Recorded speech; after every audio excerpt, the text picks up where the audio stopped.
bienvenue sur le plateau d'Informatique News qui reçoit chaque semaine un responsable d'une entreprise informatique et télécom présent en France. Et cette semaine, nous avons le plaisir de recevoir Christophe Jourdet qui est responsable de l'activité NTT Sécurité en France et qui est également responsable des alliances au niveau de l'Europe.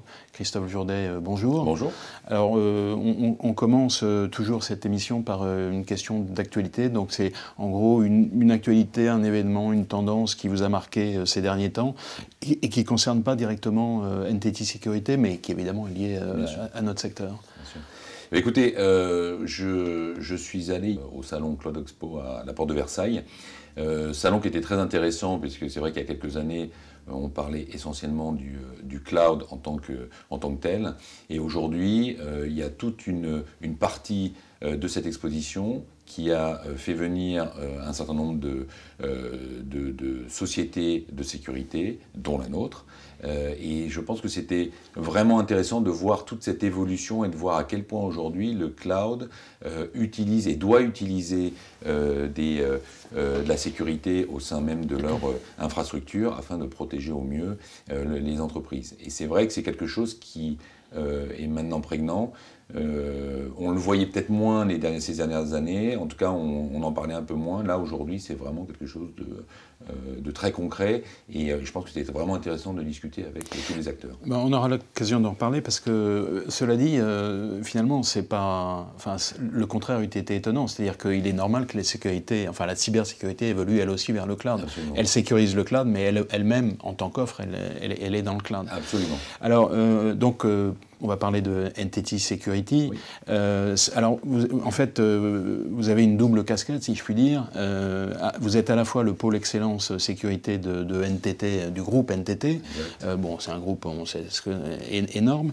Et puis, vous êtes aussi, je dirais, une société de conseil en sécurité. Donc, vous faites du conseil stratégique, du conseil technique, et puis des services managés. Donc, ça représente à peu près 1500 spécialistes sécurité répartis dans le monde.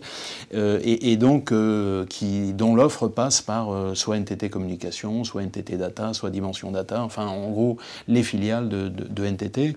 Donc ça c'est une description un peu générale de ce que vous êtes. Est-ce que vous pouvez nous dire comment ça se décline en France et est-ce que ça correspond à peu près à la réalité?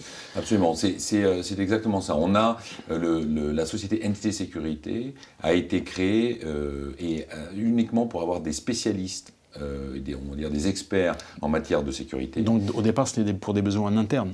C'était des besoins à la fois internes et aussi il y a quelques années on travaillait directement avec les clients finaux pour leur proposer des services de sécurité directement. Donc ça on l'a utilisé bien sûr en interne pour protéger nos propres systèmes, mais aussi proposer nos services auprès des clients finaux. Aujourd'hui, on fonctionne comme une entité de support de sécurité pour l'ensemble des filiales, vous l'avez très bien expliqué, NTT Data, Dimension Data ou NTT Com, étant donné que quand vous regardez tout le spectre de l'IT, la sécurité intervient partout. Si vous parlez des réseaux, vous allez parler du cloud, on parle des endpoints, on parle de n'importe quel domaine qui parle de l'IT, on met de la sécurité. Donc on est là pour amener notre expertise et faire en sorte que ces filiales-là puissent pousser la sécurité intégrés dans leur propre système ou bien même à côté de leur système, de manière à aider les entreprises, leurs clients, à bénéficier d'une sécurisation de leur système IT. Donc si je prenais une image, finalement, vous dites que comme la sécurité est partout, elle est partout dans vos filiales, plutôt que de dire on a une filiale qui est spécialisée dans la sécurité. C'est ça, avec exactement, les filiales vont aller prendre chez nous les différents experts et nous on les accompagne bien sûr, on fait en sorte d'être tout le temps derrière eux, à les accompagner en clientèle pour leur apporter cette expertise. Parce que c'est vrai qu'on a bien déterminé depuis pas mal de temps que la sécurité est un élément à part entière dans le système d'information et on doit absolument avoir des gens, des spécialistes. C'est très difficile, comme vous le savez, d'avoir des spécialistes dans tous les domaines. En revanche, nous on a fait en sorte chez NTT Sécurité d'avoir un pôle qui n'est pas uniquement local, c'est-à-dire qu'on fait en sorte d'utiliser toutes les ressources qu'on peut avoir au niveau Europe par exemple pour intervenir chez nos clients qui peuvent être des clients français, anglais, allemands, peu importe, L'idée étant d'essayer d'avoir toujours un pôle d'experts disponible pour les clients finaux. Donc en gros, si je fais appel à vous, vous êtes adossé à l'ensemble des ressources du groupe. C'est exactement ça. C'est exactement ça. Donc c'est pour ça que regarder l'entreprise NTT Security uniquement d'un point de vue local a moins de sens dans la mesure où on utilise des experts répartis un peu partout en Europe. Et ce serait difficile d'avoir des experts dans chaque domaine, dans chaque pays. D'accord. Donc vous pensez que c'est un élément différenciant par rapport à... Je pense que c'est un élément en effet différenciant. On a cette chance d'être dans un groupe, vous l'avez aussi rappelé, assez conséquent, dans lequel on investit énormément. Le groupe, en tout cas, met beaucoup d'argent sur la table pour essayer de développer la sécurité et ça fait partie évidemment des hommes qu'on va essayer de recruter pour fournir cette expertise. Je vous donne un chiffre, mais qui a quand même du sens. Aujourd'hui, l'entreprise NTT met 3 milliards de dollars sur la table tous les ans pour pouvoir développer sa recherche et développement, pas que la sécurité, certes, mais en grande partie aussi de la sécurité. Donc c'est vraiment un effort considérable que donne l'entreprise sur ce domaine, ces domaines qui sont, on va dire, très techniques. Je dirais qu'effectivement, la sécurité, on en parle tout le temps, et d'ailleurs de manière assez négative, parce qu'on en parle quand il se passe quelque chose. Bon. Vous expliquez dans vos différentes documentations et présentations que vous avez un modèle sur lequel vous appuyez qui s'appelle Full Security Lifecycle, donc ça sonne assez bien. Qu'est-ce qu'il y a derrière? Alors, Full Security Lifecycle, c'est en fin de compte, on considère que la sécurité recouvre tous les domaines, encore une fois, de l'IT. Donc qu'est-ce qu'on essaye de faire? On part par on va dire, le commencement. Est-ce qu'on pourrait dire, je vous interromps, est-ce qu'on pourrait dire Security as a design? C'est un peu l'idée ou... C'est un peu l'idée, absolument. On essaye surtout, avant de parler de sécurité, là où à l'époque, il y a quelque temps, on parlait de sécurité en disant, voilà, j'ai mon périmètre, je mets des boîtes autour de ce périmètre et je suis protégé. Là, aujourd'hui, ce qu'on essaye d'apporter, c'est beaucoup plus de conseils et faire des analyses en amont. En amont, ça veut dire quoi? Ça veut dire, par exemple, des tests d'intrusion.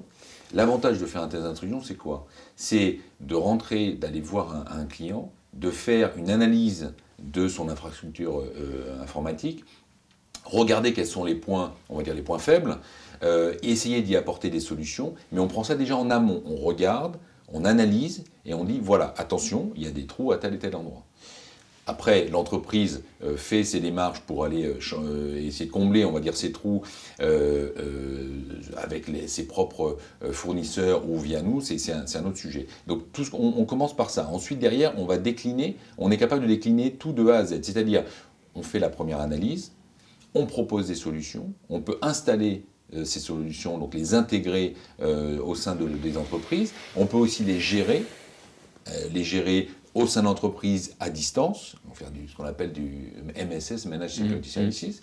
Et on peut aussi, bien entendu, on est capable d'agir jusque dans le cloud, on en parlait tout à l'heure en introduction. Pourquoi? Parce qu'on sait très bien qu'aujourd'hui, la sécurité n'est pas cantonnée uniquement au sein de l'entreprise, elle est évidemment souvent détachée et c'est là où interviennent les potentiels risques et c'est là où nous, on intervient aussi pour conseiller et proposer des solutions pour remédier à ces problématiques. Donc c'est un ensemble très vaste qui nous permet, et je pense que notre valeur ajoutée, notre force, c'est d'avoir cette crédibilité, de dire on est capable de vous accompagner de bout en bout.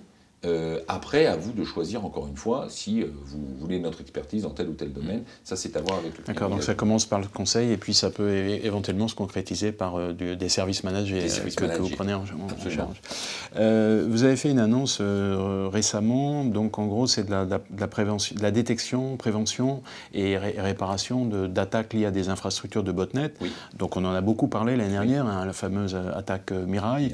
Est-ce que finalement, si on avait eu ça, on aurait pu éviter Mirai? Alors, je n'ai pas cette prétention de vous dire qu'on aurait pu éviter grâce à nous. En tout cas, on aurait pu limiter, peut-être. Pourquoi? Parce que c'est... Comprenez notre entreprise, et je pense que c'est, encore une fois, une des valeurs ajoutées de l'entreprise.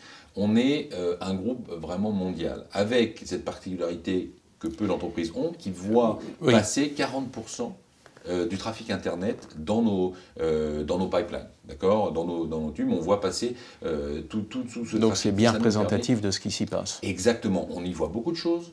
On met un certain nombre de données un peu partout. On fait en sorte de récolter le maximum d'informations pour ensuite les analyser. Alors ça ne se fait pas avec une seule personne ou 10 personnes ou 100 personnes. Évidemment, il y a des systèmes automatisés, des sortes de ce qu'on appelle des machine learning, qui vont apprendre aussi à regarder ce qui se passe sur les réseaux. Et derrière, on en détermine des potentielles menaces. Et à partir de là, avec ces menaces, on peut détecter aussi des moyens de remédier à ces menaces. Donc, notre prétention, ce serait de dire, on a vu passer Mirai, on aurait pu limiter, en effet, peut-être les attaques dans certaines entreprises. Évidemment, il faudrait être présent partout, mais en tout cas, on est capable de voir, à partir du moment où il y a une menace qui semble, ou un flux qui semble incohérent par rapport au flux habituel, à ce moment-là, on intervient, on analyse et on propose des solutions. C'est valable pour les botnets, mais c'est valable aussi, par exemple, pour tout ce qu'on a vu avec les WannaCry ou les Petya, quand tout ce type d'attaque, de menaces, avait été détecté aussi en amont par nos différents SOC. Et les personnes présentes avaient tout de suite proposé des solutions pour essayer au moins de limiter la diffusion de ces menaces. Et je dirais que malheureusement, il y en aura sans doute d'autres qui vont arriver. Et il y en aura toujours. Il y en aura toujours. Alors, vous avez fait une autre annonce aussi, qui s'appelle Web Security as a Service. Oui. Donc, c'est lié à un partenariat avec Symantec, je crois. Oui. Alors, déjà, en gros, c'est quoi? Et l'idée, c'est de dire, est-ce que vous pensez que la cybersécurité va devenir full as a service? C'est-à-dire que en gros, au départ, on disait le cloud est là et finalement, il est normal qu'il faut sécuriser le cloud. Mais est-ce que la sécurité elle-même, l'offre de sécurité, va elle-même aussi migrer vers le cloud? Alors, oui, l'offre de sécurité va migrer vers le cloud. Elle le fait déjà. Les entreprises ont des choix à faire. Elles ont et à la fois des choix et parfois, elles sont même dans l'obligation. Si vous voulez être une entreprise performante, une entreprise agile, vous êtes obligé de vous déporter quelque part vers le cloud. C'est-à-dire utiliser des applications qui sont dans le cloud, que vous maîtrisez plus ou moins bien. Et là, la sécurité intervient. Parce que bien évidemment, dire je ne maîtrise pas très bien une application dans le cloud, ça veut dire potentiellement j'ai mes données qui peuvent partir quelque part et ne pas les maîtriser. Donc nous, on intervient à ce niveau-là pour dire attention, il y a moyen de protéger, y compris les applications dans le cloud. On a passé un partenariat, en effet, comme vous le disiez tout à l'heure, avec Symantec. L'idée étant de dire, aujourd'hui, comme il est incontournable, les entreprises mettent tout ou partie. Évidemment, toutes les entreprises ne mettent pas tout leur système d'information. Oui, d'ailleurs, je crois que de plus en plus, les acteurs de l'IT disent, enfin, croient au cloud hybride ou au multi-cloud. Exactement. Ça, c'est le tout cloud. On y pensait un moment, mais on a compris que ce n'était pas possible. Pour l'instant, peut-être qu'on y viendra. Sauf les fournisseurs de cloud public, évidemment, qui y croient toujours. Mais c'est vrai que vous avez raison, c'est vraiment, on n'est plus dans des modèles hybrides. Ce qui complexifie quand même aussi les choses, parce que ça veut dire que vous avez une partie de votre infrastructure qui est chez vous, entre guillemets potentiellement plus facilement maîtrisable en termes de sécurité. Encore faut-il bien maîtriser son environnement et bien le protéger. Et vous avez une partie qui est dans le cloud, pour lequel là vous avez différents acteurs qui interviennent et pour lesquels on n'est pas sûr de la sécurité qu'ils mettent sur leur propre système, y compris des acteurs très connus. Je ne veux pas les citer, mais... on m'a donné des exemples régulièrement. Voilà. Donc, et donc, c'est toute cette complexité, nous, on essaye d'accompagner les clients en disant, voilà, il ne faut pas avoir peur du cloud, il ne faut pas avoir peur du web, bien entendu. Maintenant, il faut juste être conscient qu'il y a des risques supplémentaires qu'il faut maîtriser.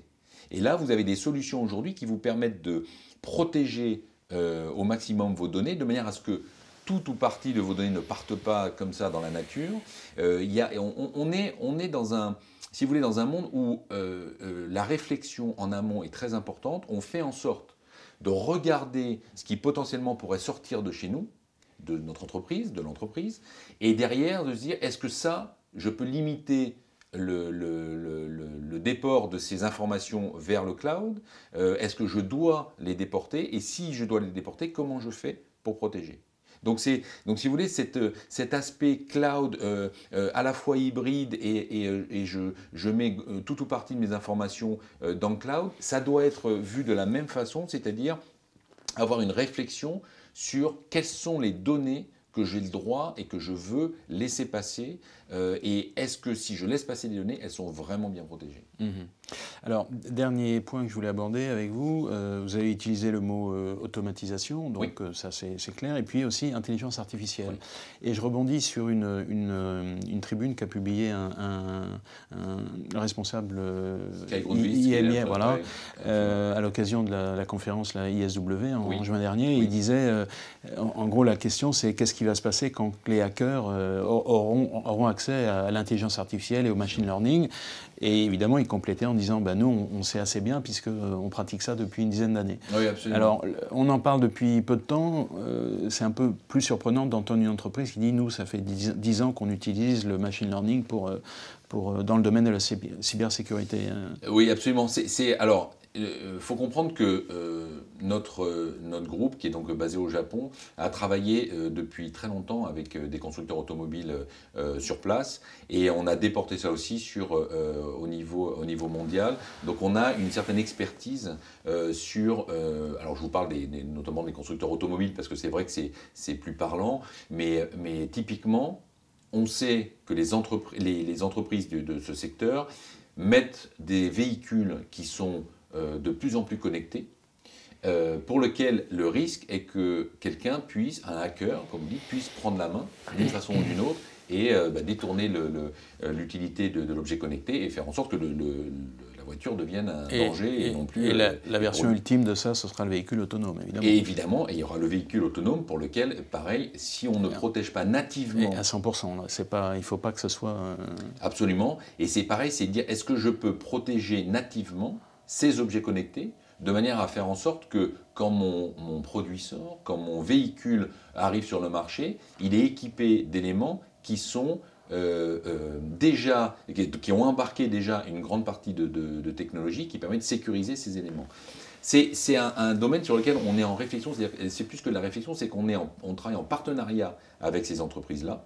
C'est vraiment vu en amont, en recherche et développement, etc. avec ces entreprises. On est vraiment complètement soudés avec eux parce qu'ils savent que demain, la sortie de ces véhicules-là, qui apporteront beaucoup de valeur ajoutée pour les consommateurs, si on détourne d'une façon ou d'une autre toute la qualité qu'on apporterait et les nouveaux usages qu'on apporterait aux consommateurs, à un moment donné, ça peut se retourner contre l'entreprise et devenir une catastrophe. Un exemple, c'est ce qu'on disait, une voiture qui demain perd le contrôle parce qu'elle a été prise en main, entre guillemets, par quelqu'un qui a voulu s'amuser et qui a fait n'importe quoi avec le véhicule, potentiellement elle peut tuer la personne. Donc c'est vraiment on fait en sorte de travailler en amont, et quand on sort des objets, ces objets deviennent nativement sécurisés. C'est exactement l'objectif qu'on essaie d'atteindre, et pour ça, ça demande des investissements conséquents, j'en parlais tout à l'heure, mais c'est vraiment ça, et un vrai partenariat avec ces entreprises-là, et je vous parle de l'industrie automobile, ça peut être l'industrie aéronautique, avec lequel aussi on est imbriqué. Ça peut être aussi tout simplement des machines qui travaillent aujourd'hui, qui permettent de produire n'importe quel type d'objet. Il faut être vraiment en amont pour que derrière, n'importe qui ne puisse pas prendre la main. Je ne vous dis pas que ça ne peut pas arriver. Je dis simplement qu'il faut essayer d'être au maximum en amont et en nativement présent sur ces objets pour éviter de les détourner. D'accord. Donc en gros, c'est la dimension de NTT, la dimension industrielle, le partenariat avec des industriels qui se posent ces questions-là, qui explique un peu le fait que vous ayez commencé ces réflexions et ces développements il y a déjà très longtemps. Exactement. Et c'est si vous voulez, c'est à la fois, pour nous, c'était un axe de développement très intéressant, mais c'était une vraie demande aussi de ces entreprises. Les entreprises, aujourd'hui, ont bien pris conscience que les choses évoluent très vite. Les objets connectés dont on parlait à l'époque, qui étaient des petites choses qui n'avaient pas tellement d'importance, ça pouvait être un réveil qui pouvait être connecté, mais bon, après tout, il ne peut pas se passer grand-chose à part le faire sonner à n'importe quelle heure. Mais pour un pacemaker, c'est plus ennuyeux, pour une automobile, c'est plus ennuyeux. Donc vous voyez, on est en train de monter avec des usages qui sont de plus en plus importants et intéressants, il faut être clair, mais pour ça, il faut vraiment prendre en amont le problème et de se dire, attention, je sors des objets que je sécurise au maximum dès leur construction. Très bien. Bah, écoutez, je pense qu'on va rester sur cette note un peu sécurisante, si je puis dire. En tout cas, Christophe Jourdet, merci beaucoup. Merci beaucoup.